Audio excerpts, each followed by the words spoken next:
오늘 설교 말씀의 제목은 참으로 한심스러운 일. 성경 말씀은 고린도전서 15장 19절부터 22절까지 같이 봉독합니다. 시작. 만일 그리스도 안에서 우리의 바라는 것이 다만 이생뿐이면 모든 사람 가운데 우리가 더욱 불쌍한 자니라. 그러나 이제 그리스도께서 죽은 자 가운데서 다시 살아 잠자는 자들의 첫 열매가 되셨도다. 사망이 사람으로 말미암았으니 죽은 자의 부활도 사람으로 말미암는도다. 아담 안에서 모든 사람이 죽은 것 같이 그리스도 안에서 모든 사람이 삶을 얻으리라. 아멘. 지난 18일 날이 바로 우리 한국의 고유 명절 추석이었습니다. 우리 사랑하는 성도 여러분들 즐거운 명절이 되셨는지 그렇게 되셨기를 바랍니다. 자, 우리 그리스도인들에게 가장 중요한 일이 무엇일까요? 명절도 즐겁게 지내야 되겠지만 또 풍요롭게 지내야 되겠지만 그것보다 더 중요한 일은 하나님의 구원입니다. 왜냐하면 이 세상은 언젠가 끝이 있도록 되어 있습니다. 영원한 세상이 아니에요. 그 다음에 세상이 사람들에게 필연적으로 주어지기 때문에 중요한 겁니다. 그런데 교인들은 다음의 세상, 즉 천국이나 지옥에 대해서 그렇게 중요하게 생각하지 않는 것 같이 보입니다. 저는 이 문제에 대해서 많이 생각을 해봤어요. 세상을 살아가기가 어렵기 때문에 그러한 것이 아닌가라고 생각을 했습니다. 이것이 바로 악한 마귀의 작전입니다. 사람들이 힘들게 살 수밖에 없도록 마귀가 뒤흔들고 있기 때문에 하나님에 대해서 깊이 생각할 여유를 주지 못하는 거예요. 저는 며칠 전 어떤 사람이 제게 말하기를 구원파는 히브리서 9장 12절의 말씀으로 사람이 한 번 구원을 받으면 영원한 구원이어서 더 이상 회개가 필요하지 않다라고 가르치고 있다는 겁니다. 자, 히브리서 9장 12절을 보니까 염소와 송아지의 피로 아니하고 오직 자기 피로 영원한 속죄를 이루사 단번에 성수에 들어가셨느니라. 자, 영원한 속죄를 이루사. 아마 이 말씀 때문에 그들이 오해를 한 것 같아요. 이 말씀은 예수 그리스도의 십자가의 사건에서 일어난 그 표적을 말씀하신 것이지 사람들에게 하신 말씀이 아닙니다. 저는 이 질문 때문에 구원파, 권신찬, 유병원, 박옥수에 대해서 알아봤습니다. 물론 전에도 알아본 적이 있지만 이번에 다시 한번 본 거예요. 이들이 주장하는 교리는 마치 신천지 이만희와 같이 일반 기독교에서 이들은 이래서 이단이야 라고 하는 그 부분 중에서 오히려 맞는 주장이 몇 가지가 있더라 라고 하는 말씀이에요. 그 몇 가지는 오히려 기독교가 받아들여야 하는 부분들이라고 하는 것입니다. 이 말씀은 현대 기독교회가 성경을 올바르게 알지 못하고 있는 부분이 상당하다라고 하는 증거이기도 하는 것이죠. 저는 여러분들에게 항상 말씀드리는 것이 있죠. 분별의 능력을 가져야 한다. 분별의 능력이라고 하는 것은 성경을 많이 아는 것이 아닙니다. 성경을 올바르게 아는 것입니다. 그래서 많이 읽으려고 하지 말고 깊이 읽으시라고 제가 자꾸 당부를 드리는 거예요. 성경을 올바르게 알면 분별의 기준이 생기는데 어디에 생기느냐? 하나님의 뜻에 두게 된다라고 하는 말씀이에요. 하나님의 뜻을 알면 성경의 말씀이 눈에 보입니다. 올바르게 해석이 가능하다는 거예요. 하나님의 말이 옳고 사람의 말이 옳고 그름을 분별할 수가 있습니다. 자, 우리가 믿고 섬기는 하나님은 그냥 하나님이 아닙니다. 창조주이시고 유일하신 참 하나님이시라는 거예요. 아멘. 심판에 주러 오실 하나님이시라는 겁니다. 아멘. 만약에 심판에 주러 오시는 그때에는 영원한 천국 새 예루살렘성이냐 아니면 영원한 둘째 사망 불못이냐라고 하는 문제가 있습니다. 이것이 가장 중요한 거예요. 아멘. 그런데 이러한 것과 같이 기억을 해야 될 것이 있습니다. 무엇이냐? 현재 이 세상은 공중권세를 잡고 있는 마귀가 뒤흔들고 있는 세상이라고 하는 것을 기억해야 합니다. 이것이 맞물려 있지 않으면 혼돈이 오게 돼 있어요. 그러니까 이 세상은 마귀와의 전쟁 중에 있기 때문에 우리의 전쟁의 대상은 마귀입니다. 그래 마귀의 속성을 잘 아는 것이 중요합니다. 자, 유명한 영국의 해중교회 목사 존 우엔이라고 하는 목사님이 다음과 같이 말씀을 하셨습니다. 존 우엔 목사님은 1600년대에 활약을 하신 목사님이세요. 그러니까 한국에 복음이 들어오기 약 200년 전에 활동하시던 분이다 이런 말씀이죠. 그분이 이런 말씀을 하셨습니다. 사람들이 하늘나라에 가는 길과 방편을 생각하는 것을 보면 참으로 한심스럽다. 그래서 서글프다. 하늘나라에 가기 위해서는 단순한 형식적인 신앙 고백보다 더 많은 것이 있어야 함을 깨닫는 사람은 불과 소수에 지나지 않는다. 저는 이 말씀을 여러분들에게 10번, 100번 읽어드리고 싶어요. 그러나 그럴 수 있는 시간이 허락되지 않기 때문에 여러분들이 기억을 해 주시길 바라고, 혹시 이 말씀을 다시 듣고 싶으면 다시 한번 들으시면 되겠네요. 지금 우리가 믿음 생활을 하고 있는 것보다 더 많은 것이 필요하다. 우리는 지금 신앙에 대해서 알고 있는 대로 행하고 있는 그 신앙생활, 교회에서 담임 목사님은 교인들에게 어떻게 가르칩니까? 열심히 하세요. 충성하세요. 봉사하세요. 이것이 믿음의 기준이라고 가르치고 있습니다. 그러니까 교회를 위해서, 담임 목사님을 위해서 열심히 하는 것이 믿음이 좋은 것이다 라고 생각할 수밖에 없도록 만들었습니다. 이거는 하루 이틀 전 이야기가 아닙니다. 우리나라에 복음이 들어온 139년 전, 그때부터 그런 생각을 하도록 마귀가 역사를 한 겁니다. 신실하고 올바른 교사나 목사는 이것이 바로 형식적인 고백이라고 하는 말씀을 알아야 됩니다. 이러한 것은 실질적으로 구원이 있을 수가 없다라고 하는 그런 단적인 말씀이에요.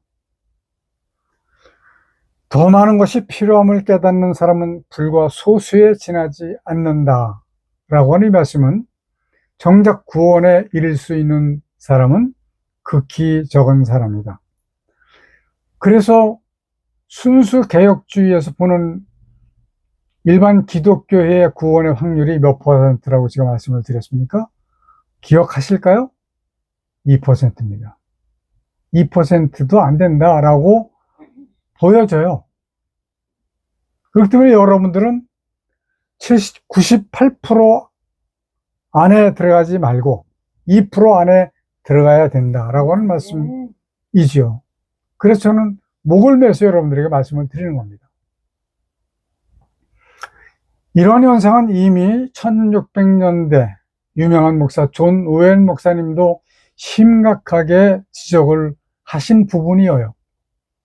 그 이유가 현대교회가 하나님을 알지 못하는 상태에서 말하고 있고 가르치고 있기 때문에 오히려 어느 정도 무속신앙과 같이 보이기 때문에 그런 겁니다.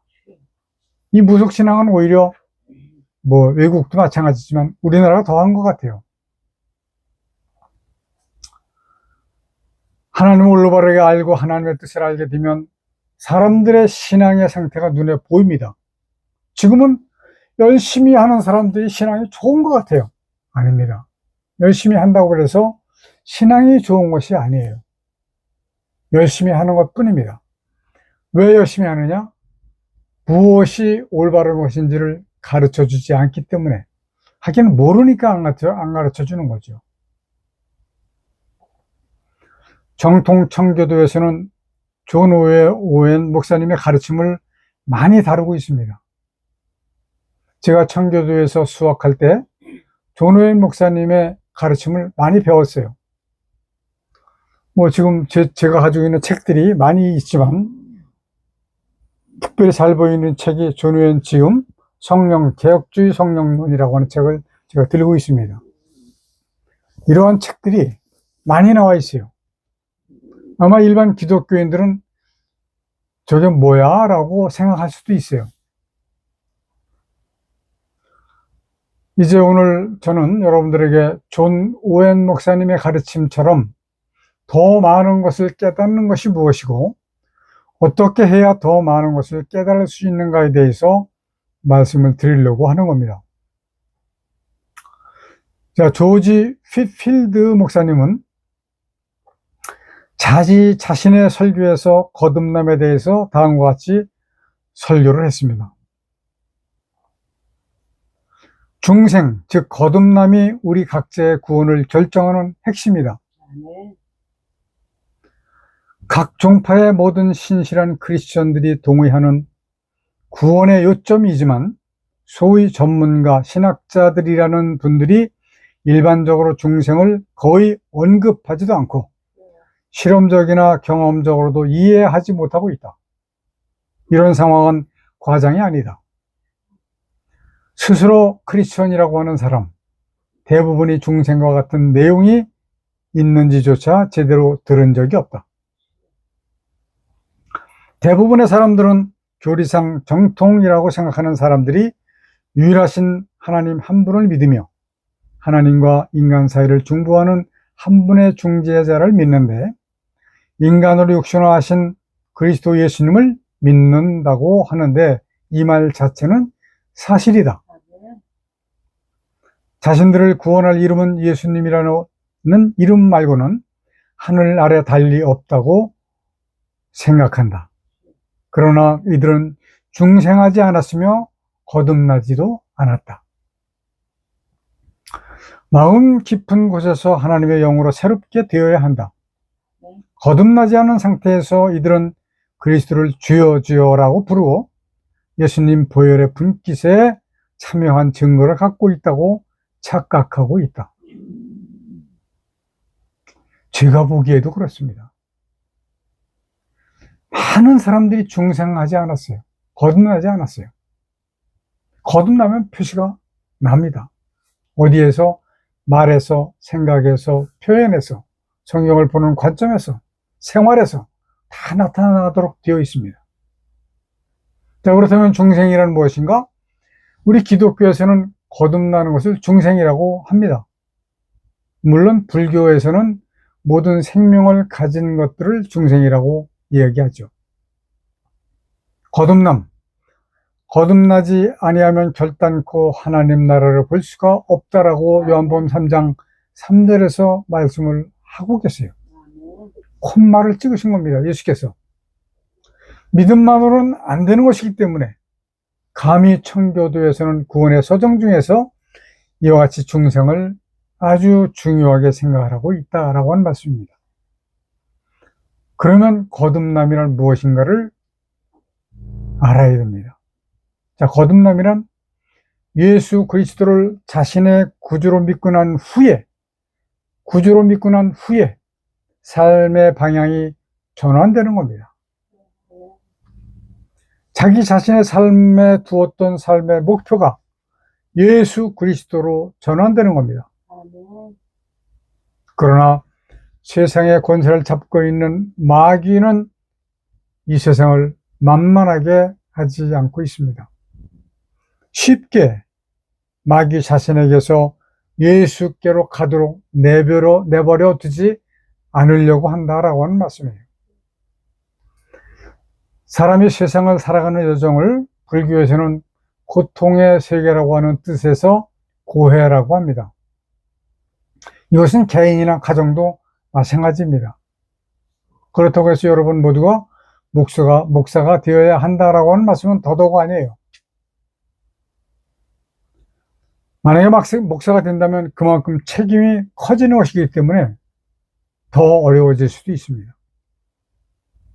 사람이 세상의 일대로 성공적으로 해나가야 합니다. 그래서 제가 여러 차례 말씀드렸죠. 지혜로 해야 된다. 좋은 사람을 만나야 된다. 때를 만나야 된다. 뭐 이런 말씀을 드린 적이 여러 번 있습니다. 그러나 그 목표는 오직 예수 그리스도여야 한다. 아멘.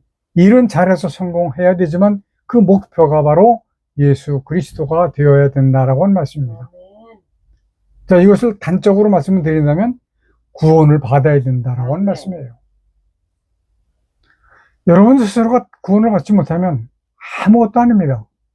지금까지 수고한 것도, 지금까지 봉사한 것도, 지금까지 헌금한 것도 아무 소용이 없는 거예요.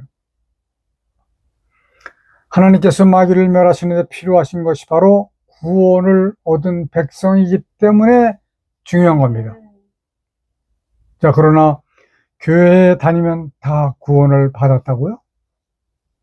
아닙니다. 구원을 받을 수 있는 장소로 옮겨졌다라고 하는 말이지 아직 구원을 얻었다라고 하는 결론은 아닙니다. 구원파와 같이 한 번 구원은 영원한 구원도 아닙니다. 구원을 받았다가도 구원을 잃을 수가 있어요. 그래도 거듭난 사람은 그러한 가운데서도 상당히 견고하게 지킬 수 있기 때문에 거듭남이 중요한 겁니다. 아멘. 자, 그러면 어떻게 해야 거듭나는 것일까요?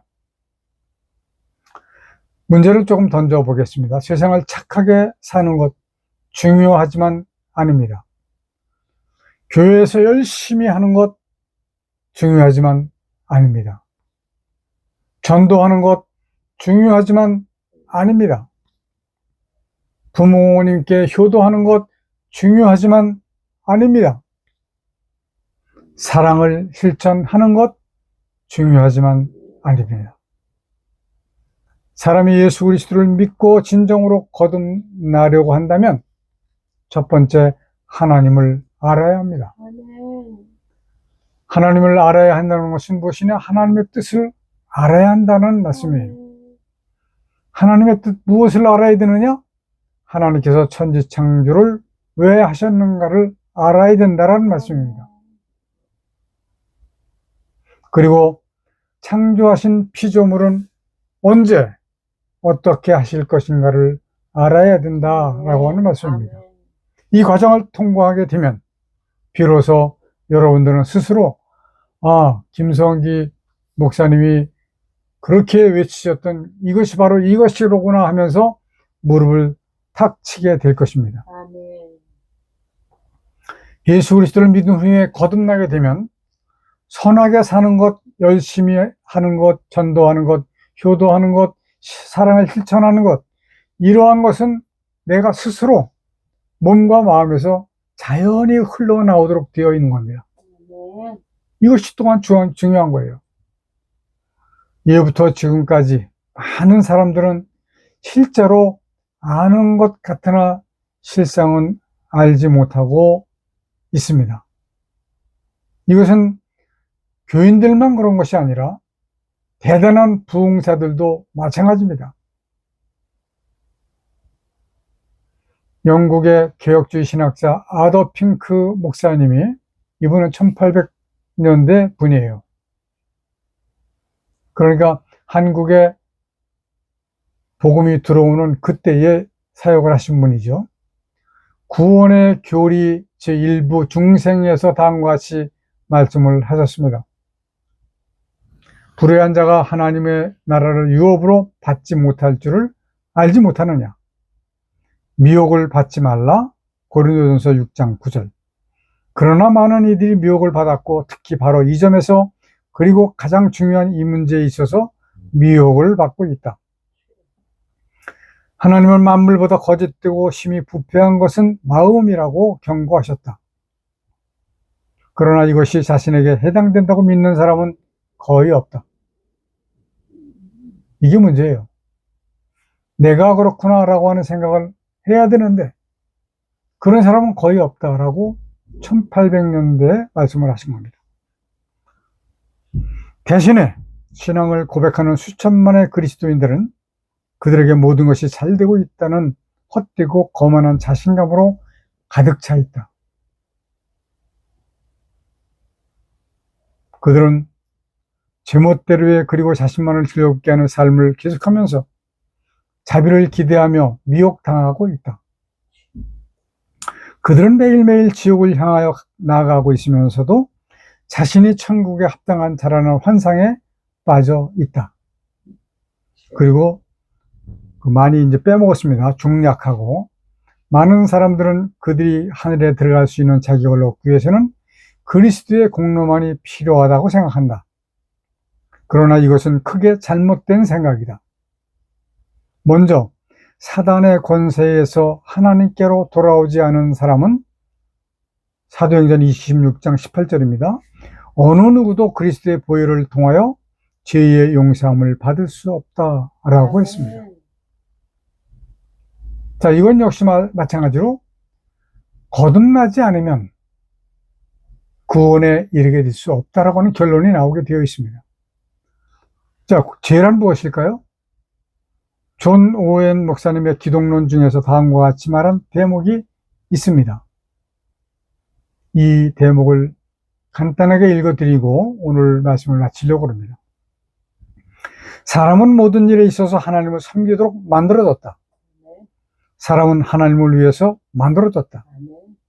이것은 인간보다 더 큰 위엄과 능력을 가진 천사들에게 있어서도 마찬가지였다.